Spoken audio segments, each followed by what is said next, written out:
The London Chess Classic is currently taking place. In fact, I'm recording this just before the last round is about to be played.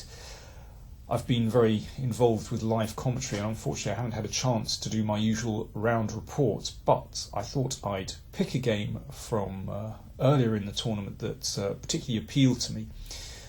This is from round 2. I've picked the game between Vladimir Kramnik with the white pieces against Hikaru Nakamura.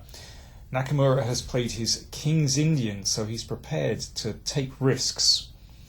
And here, well, the old main line is to castle, and then we get this very typical position where black is attacking down the king side, and white is trying to push with c5, but it's always appealed to me from the black point of view because black gets this sort of ready-made attack against white's king. I mean, it's a question of taste, but the way that Kramnik plays here appeals to me more. He closed the position straight away, and notice he's leaving his king in the middle so he can decide later on where he wants to place his king. Black played a5. Okay, that prepares the knight to come out via a6 to c5, nice square. And now bishop g5. Now this is the Petrosian system. Petrosian, of course, a King's Indian killer in the past. And here Petrosian used to play with bishop h4, but, well, methods have been found against this, although Petrosian had great success with the move, but black has sort of repaired that one. But instead, Kramnik played bishop e3, which is a little bit unusual. Now, one of the ideas is, if black plays normally here with knight a6, then knight d2 is a good move. This is the ideal setup for white, because he's already brought his bishop to e3, controlling c5. Knight g4 has been prevented because of the bishop on e2. And this is a favourable position for white.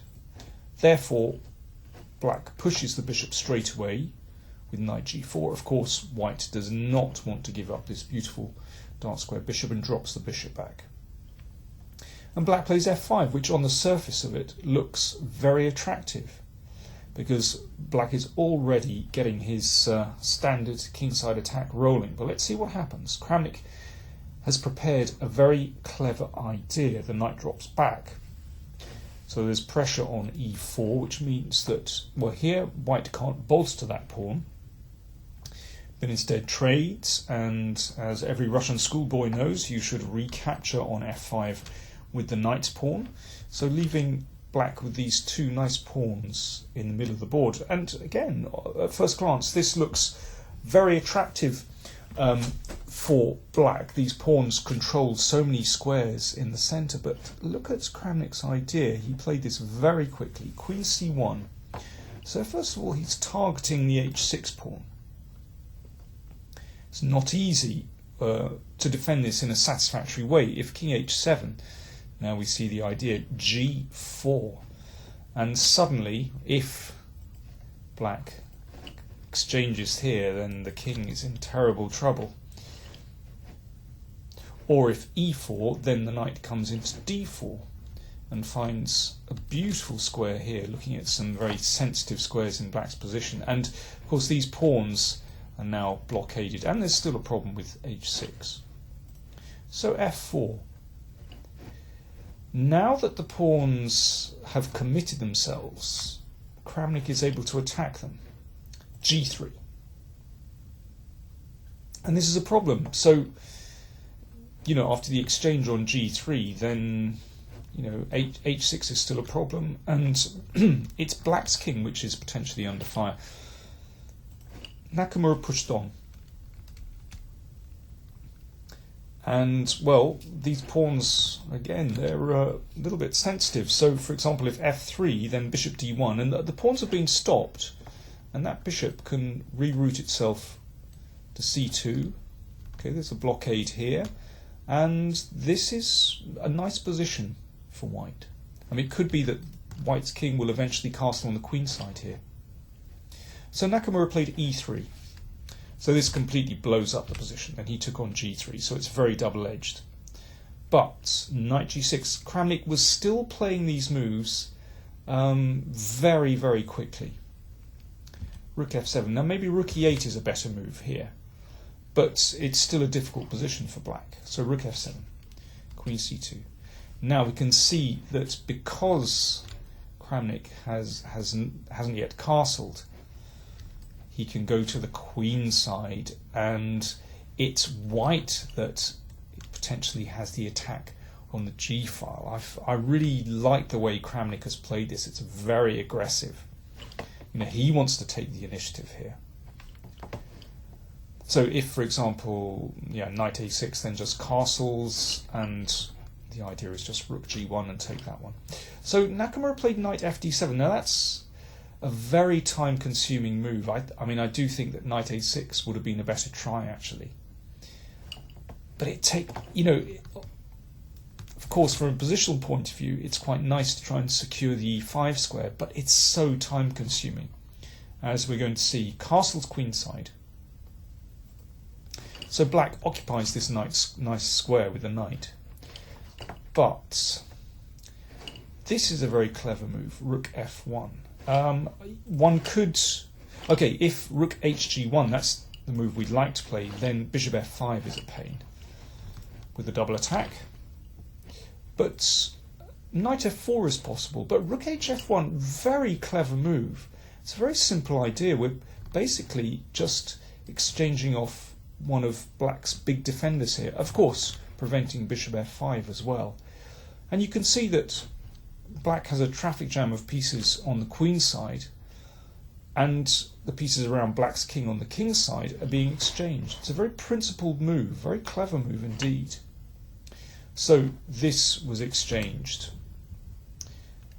And bishop h3, rook g1. White has this under control. And, well, you can see all white's pieces are in play, basically, but black is struggling here.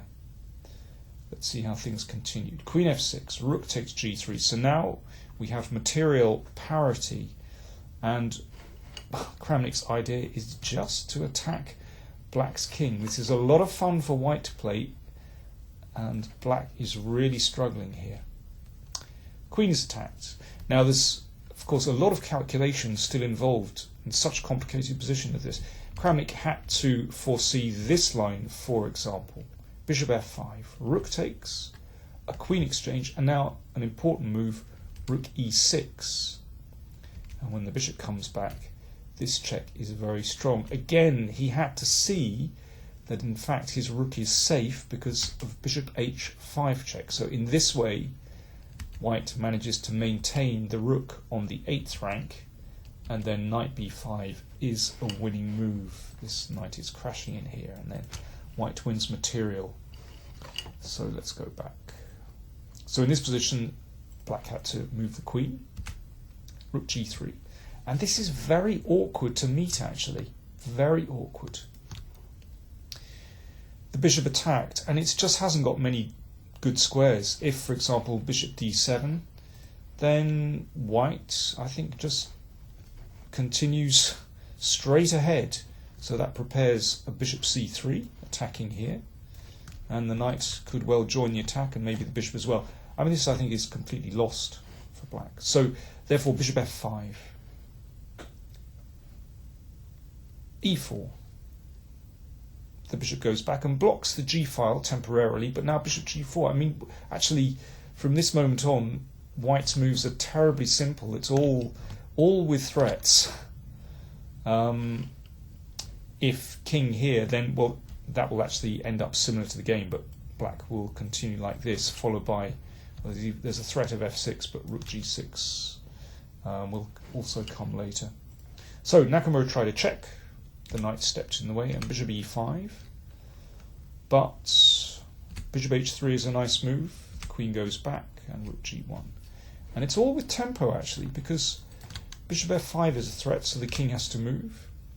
And this is very similar to the variation that we just saw with bishop f5. Black exchanges, and there's the simple threat of rook g6, and suddenly everything is opening up. There's no defense for black here. But the way Kramnik finished this off was very impressive. So first of all, he's grabbed that pawn, he gives another check. Now, I think going back to the H file will be fatal after white moves the queen in. So the king stepped over here, and now, of course, you could go mad with checks here and rook here and keep checking, but it's not decisive. So what did Kramnik do? It's so logical. He brought an extra piece into the attack, and that tips black over the edge. Let's see, b5. Well, this is desperation from Nakamura, but there's really nothing better. If now king takes rook, then of course there's a knight fork on h6. So king e7. And now white crashes through. King f7 will be met by knight h6 check. And after bishop f6, queen e2 was a simple winning move. If black blocks, then f6 drops, and once again king f7 will be met by knight h6, and that's actually mate. So, well, what a convincing victory. And as I said, I really like the way that Kramnik handled that, because instead of white being the one under attack, in fact, he managed to spin it round, and Nakamura was really under fire from the word go. In the 1990s, Kramnik was known as the King's Indian killer. In fact, he defeated Kasparov on a few occasions, and Kasparov ended up giving up the King's Indian defence because he suffered on so many occasions. After the game, I asked Kramnik, well, why is it that one doesn't see the King's Indian defence very often at the elite level? And he said, well, I'm asking myself the question. I'd also like to see the King's Indian defence at the elite level more often. He really does enjoy playing against it. So, going to the last round, Kramnik and Giri are actually leading the tournament, but it's still very close. A number of players could still win because they're actually playing with 3 points for a win and 1 for a draw. So I'll report back after the last round. See you then. Thanks for watching.